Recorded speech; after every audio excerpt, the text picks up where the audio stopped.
Il y a eu beaucoup de colère, vous le savez, côté marseillais, concernant les décisions arbitrales cette saison et les sanctions des instances. Bon, Pablo Longoria est suspendu longue durée jusqu'en septembre. Mehdi Benatia a très mal vécu. Ça a été même un tournant aussi dans la saison par rapport à ce ressentiment à Marseille, l'épisode OM Lille.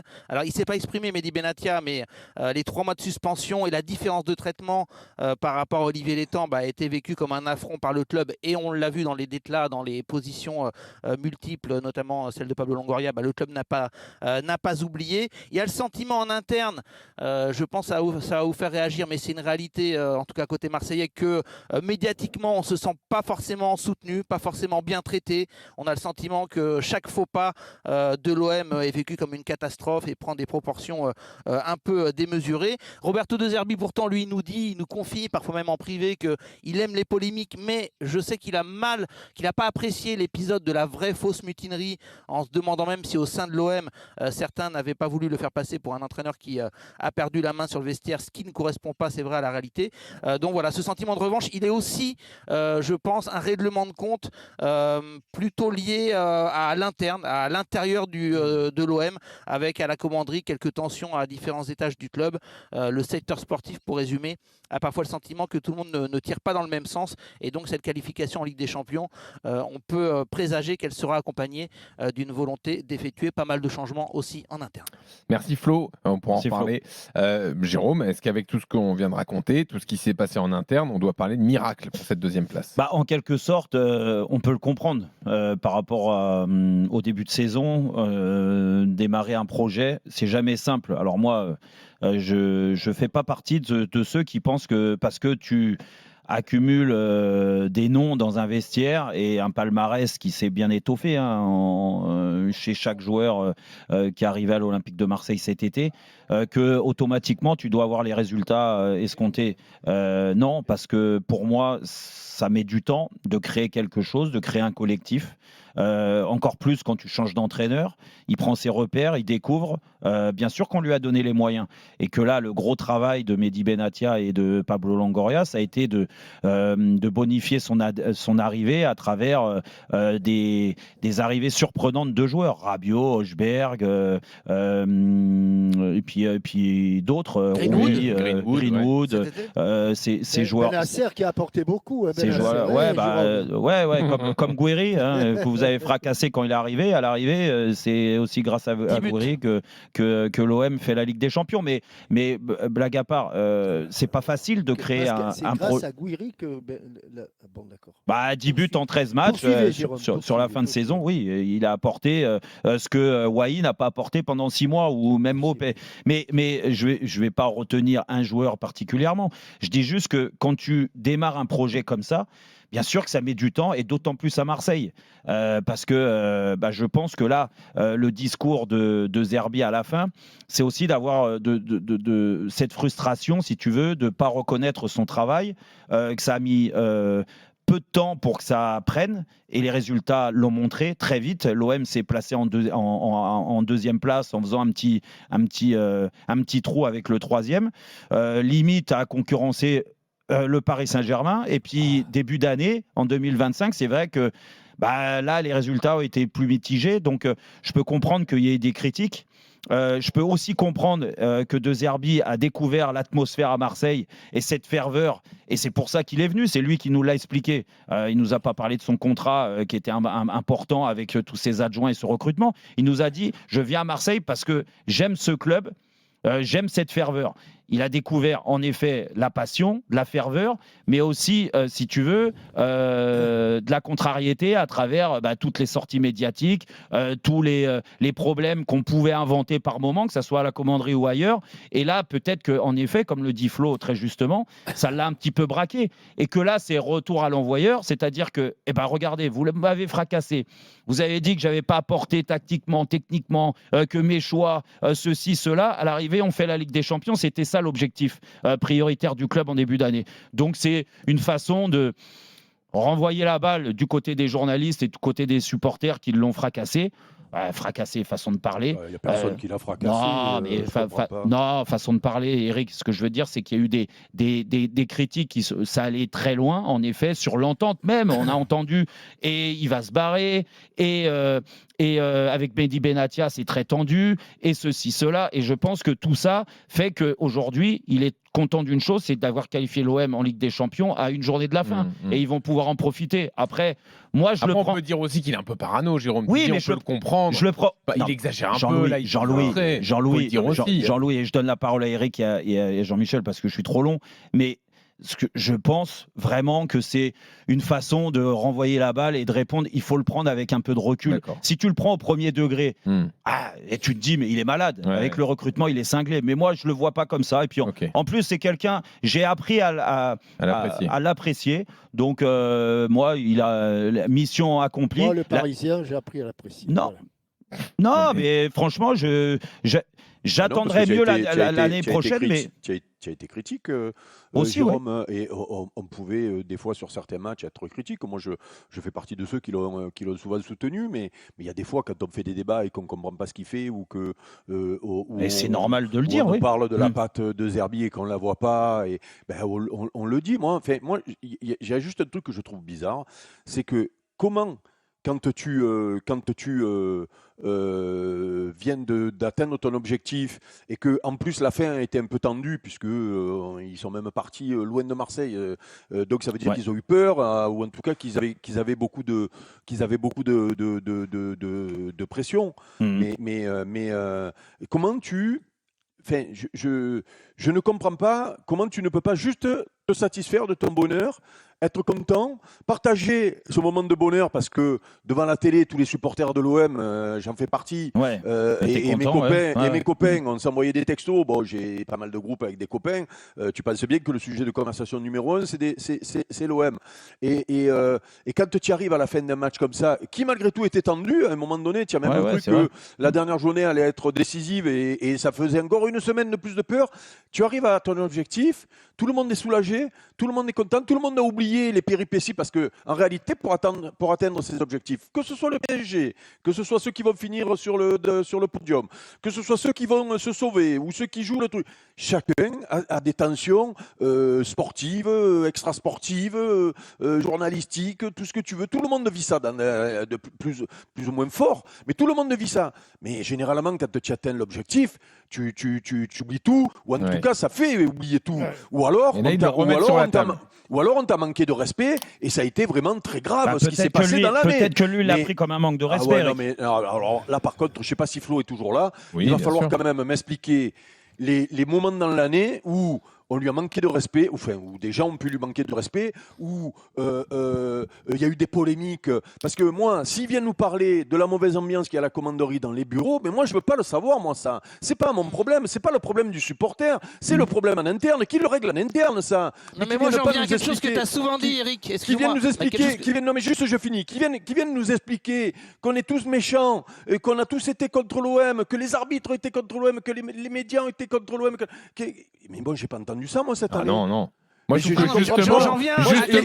C'était une saison assez calme. Je me pose juste une question. Est-ce que De Zerbi va être capable de supporter une deuxième année avec la Ligue des Champions? Rappelez-vous, les derniers épisodes de la Ligue des Champions, c'était le bus, les supporters qui attendaient le bus des joueurs avant un match parce qu'ils faisaient 0 D et autre tension dans le vestiaire avec des mecs qui se bastonnaient quand même.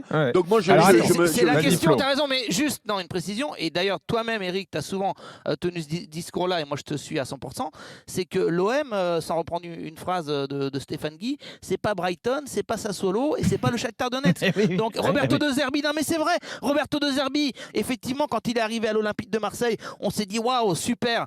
Et je pense qu'effectivement, c'est un coach qui a des valeurs, que ce soit tactique, de management, qui sait aussi se remettre en cause, qui est passionné, il n'y a aucun problème. Mais la pression quotidienne d'un club qui doit se qualifier pour la Ligue des Champions, au-dessus de lui, il y a des personnalités, les Mehdi Benatia, les Pablo Longoria, qui sont des personnages aussi un peu sulfureux, un stade volcanique, des débats tous les jours, peut-être qu'il découvre ça. Il savait que ce serait chaud, mais il n'imaginait pas que ce serait brûlant. Et effectivement, c'est ça, par moment, tu finis un peu épuisé, et puis un peu de bonne guerre ou de mauvaise foi ou de paranoïa, ce que vous voulez, quand tu réussis ton objectif, tu prends la parole et tu dis, vous voyez, contre vents et marées, on y est arrivé. Mais c'est juste qu'il n'a jamais connu une ambiance aussi forte en termes de pression, de passion populaire ou médiatique. J'en suis convaincu de ça. Non, mais ça, moi, je suis convaincu aussi. Jean-Michel, je ne sais pas ce que tu en penses, mais à l'arrivée, c'est pour ça qu'on ne peut pas lui reprocher. Peut-être que lui découvre ça, il a été surpris de cette atmosphère-là, et que là, il envoie une petite mine comme ça pour se dire, écoutez, contre vents et marées, on a réussi À qui il envoie une mine? Je sais pas, il a envoyé une mine à tous les suiveurs de l'Olympique de Marseille, que ce soit les supporters, que ce soit peut-être même certains salariés de l'OM. Voilà, c'est ça. Je l'ai expliqué. Les journalistes. La qualification est un miracle. Ouais. Mais oui, vu les pressions subies. Et que lui est à l'origine du miracle. Alors, tu l'as évoqué un petit peu tout à l'heure, Jérôme, tu as parlé de la concurrence avec le Paris Saint-Germain. Si mes souvenirs sont exacts, je n'ai pas regardé, mais il me semble qu'à l'occasion d'un match Marseille-Paris Saint-Germain, on se disait qu'éventuellement, en cas de victoire de l'Olympique de Marseille contre le Paris Saint-Germain, je dis des bêtises ou pas? Oui, c'est ça, c'était au mois d'octobre. Le championnat serait relancé. Oui. Et les 2 premiers mois de la saison, on disait que l'OM pouvait être un concurrent au PSG. Et en guise de quoi, après ce match-là, l'élastique a commencé à se tendre pour finir très, très, très, très tendu, puisqu'il y a 20 points d'écart, je crois, maintenant, quelque chose comme ça. Une vingtaine de points. Tu finis deuxième avec l'Olympique de Marseille, en ayant été deuxième tout au long de la saison, en ayant eu un passage à vide que peu de deuxièmes auraient pu supporter. Parce que si tu es deuxième et que tu as le passage à vide de l'Olympique de Marseille entre le mois de février, je pense que c'est depuis le fin janvier jusqu'à mi-mars à peu près, Flo. Je ne sais plus.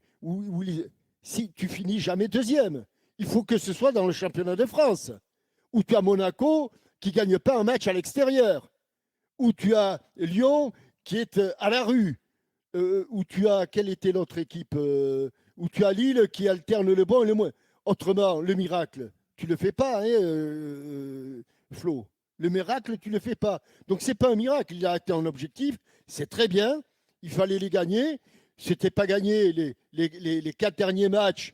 Bon, ça s'est passé plutôt bien. Enfin, 3 sur 4 en tout cas. Ça s'est passé plutôt bien. Et ils atteignent l'objectif. Mais de là à parler de miracle, non, le miracle, c'est que les autres ont été très mauvais. Oui, c'est pour ça que j'ai dans l'excès. T'as tiqué, Jérôme, quand j'ai dit que c'était une saison plutôt calme, selon moi. J'ai tiqué parce hormis les fois où ils se sont mis le feu un peu tout seuls, sur l'arbitrage, sur le mercato, en décidant d'enlever du monde, etc., c'est eux qui ont décidé de faire ça. Globalement, au niveau des critiques, elles n'ont pas été énormes quand même. Non, parce que tu avais les résultats, tu as été deuxième toute la saison. On a connu des saisons où il y avait plus de critiques sur le jeu de l'OM. C'est en ça que je dis c'est quand même plus calme par rapport à d'autres saisons. Tu as raison, mais encore heureux, j'ai envie de te dire, parce qu'ils se sont gagnés ce calme-là en termes de résultats. Oui, mais donc qu'est-ce que ça va être de Zerbi quand il y aura une vraie crise? Au mois d'août, mais je ne sais pas. En tout cas, il aura une expérience. Comme Longoria dans les couloirs de la baie des Champs. Oui, il aura une expérience, en effet. Peut-être une année d'expérience, et peut-être que tu aussi, il apprend et il se découvre, lui, dans cette atmosphère-là. Moi, quand je te parlais de tranquille, de tranquillité, les critiques sur les résultats, OK. Parce que très vite, ils se sont mis deuxième et ils sont restés deuxième quasiment toute la saison. Ils sont 30 journées sur le podium. Ça t'assure quand même de la tranquillité en termes de résultats et sur toutes les critiques. Mais à côté de ça, il y a eu des critiques, et Eric en parlait, peut-être justifiées dans le jeu, en effet, où Marseille, par moment, a pioché. Non, mais il y a des... Regarde, c'est surtout qu'il avait des défenseurs quand même. Oui. Non, mais il avait plus de défenseurs que de critiques. Il avait des défenseurs. Flo, on pouvait s'étonner quand même, pendant 2 mois, de la position de Rabiot, faux ailier gauche. on pouvait. Il n'était pas allié gauche, c'était pas non plus Matuidi de la Coupe du Monde. Il était un cran au-dessus. C'était le troisième joueur offensif, quoi. Oui, mais il n'était pas non plus sur la bande côté non, gauche. mais c'est vrai. Non, mais après, Jean-Michel et Eric, les critiques, et lui, je pense que ce qui lui reste en travers de la gorge, c'est tout ce qui s'est passé en termes d'arbitrage, en effet, parce que là, tu peux pas dire que ça a été une saison. Et je te dis pas que l'OM n'est pas responsable, que Mehdi Benatia, que Pablo Longoria ne sont pas responsables, mais il s'est quand même passé certaines dingueries.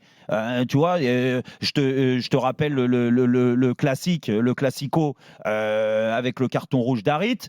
Derrière, l'autre qui est le Texier, qui est le même arbitre, qui fait n'importe quoi sur Monaco-Paris. Donc il y a une frustration. L'épisode de la Coupe de France avec l'arbitre là qui dit je me suis senti menacé et ils te le remettent à Auxerre derrière. D'où le fait que Pablo Longoria pète un câble. Donc ce que je veux dire, c'est que la tranquillité de ce côté-là, il n'y en a quasiment pas eu. Pablo Longoria, il a pris 6 mois de suspension. Mehdi Benatia, il en a pris 3 plus 3. Puisque tu parles de ce match de Lille en Coupe de France, il ne faudrait pas non plus quand même que... Parce que sur ce match-là, il y a quoi? C'est sur ce match-là qu'il y a le pénalty sur Heuberg qui est pas signalé. Oui, c'est ça. C'est celui-là. Ça, pour moi, celui-là, c'est la grosse faute. Ok, donc tu peux le reprocher à l'arbitre, tu n'es pas obligé de dire qu'on t'a volé. Ils ont fait une grosse erreur. En Coupe de France, je ne suis pas sûr que ce soit celui-là. Mais c'est pas celui-là, c'est celui de championnat. C'est un championnat, ouais. C'est un championnat. Et c'est, voilà. Non, mais sauf que sur ce match-là, aujourd'hui, maintenant qu'on fait le bilan, puisqu'on peut faire le bilan, on est en droit de quand il ne fait pas jouer Rouli contre Lille en Coupe de France, alors que tu n'as que ça à jouer en dehors du championnat, est-ce que ce n'est pas une faute, ça? Oui, c'est vrai. Et je trouve que, à part, on l'a dit, mais pour moi, aujourd'hui, quand on fait le bilan aujourd'hui de la saison, quand il y a 275 millions de budget, que tu es le deuxième budget de France, loin, il y a 240, je crois, Lyon et Monaco, ça fait à peu près l'équivalent avec les avantages fiscaux. Mais tu es quand même avec un match par semaine. Voilà, avec un match par semaine, et que tu finis second, que tu dis c'est un miracle. Et ce match de Lille, moi je l'ai encore en travers de la gorge quand même. Alors on va voir ce qu'en pense Laurent et Eric. On va lui faire une place à Laurent au 32-16, supporter de l'OM. Jérôme. Salut Laurent. Salut. Bienvenue Laurent. Salut messieurs. Bon, tu savoures tu penses que c'est miraculeux que l'OM soit deuxième? Non, le miracle, le mot miracle est exagéré. C'est une bonne saison. Plusieurs paramètres pour De Zerbi. C'est la première fois qu'il a un gros club. Alors, j'ai rien contre Brighton, Sassuolo, etc. Deuxième paramètre, mine de rien, l'actionnaire, il fait un peu tapis sur le recrutement où il envoie quand même pas mal d'argent. Ils prennent d'énormes risques, ce qui met... Alors déjà qu'à l'OM, la pression, elle est énorme. Mais là, tu te dis que si jamais il passe à travers avec des champions, je ne sais même pas quel discours on a pour préparer la saison de l'année d'après. Ah oui, c'est sûr. Et à mon avis, je pense qu'il ne s'est pas rendu compte de l'impact que l'OM, de quel genre de club est l'OM. Non mais parce que sportivement, ils sont. Alors, il y a eu des passages à vide, il y a eu des gros scores, le 0-3, 3-0 à Auxerre. Je crois qu'ils reprennent le même tarif à la Baie des Champs. Mais sinon, contre les gros, ils font des bons matchs. Ils font 10 victoires à domicile, 10 victoires à l'extérieur. Ça faisait 3 ans que c'était soit tout bon à domicile, catastrophique à l'extérieur, soit l'inverse. Non, mais là où et dernier petit point, sur son équipe type, il a 8 nouveaux joueurs. C'est pour ça. C'est peut-être que là, pour parler de miracle, il parle de ça, qu'il a très vite trouvé, si tu veux, une ossature et même tactiquement, Eric. Mais regarde tactiquement. Là où notre auditeur a raison, c'est que et le comportement des dirigeants pendant la saison et ce qu'il nous dit lui à la fin de la saison dénote une pression énorme qui se sont mis en faisant tapis cette saison. Il a raison, notre auditeur. Ils ont hypothéqué un peu les bijoux de famille pour atteindre à nouveau la Ligue des Champions en faisant des contrats, on le sait, en repoussant des paiements à l'année prochaine, des éventuels transferts, en sortant des gros salaires. Des primes, en sortant, voilà. Donc, donc parce que tu ne peux l'expliquer que comme ça finalement. C'est-à-dire qu'ils sont arrivés à l'objectif en ayant peur de rater l'objectif et d'être en danger, c'est-à-dire de mettre le club en danger. Ouais. Et c'est pour ça que ça peut s'expliquer que comme ça. Notre auditeur a raison. Exactement. Ils ont fait tapis cette année, ils ont eu peur.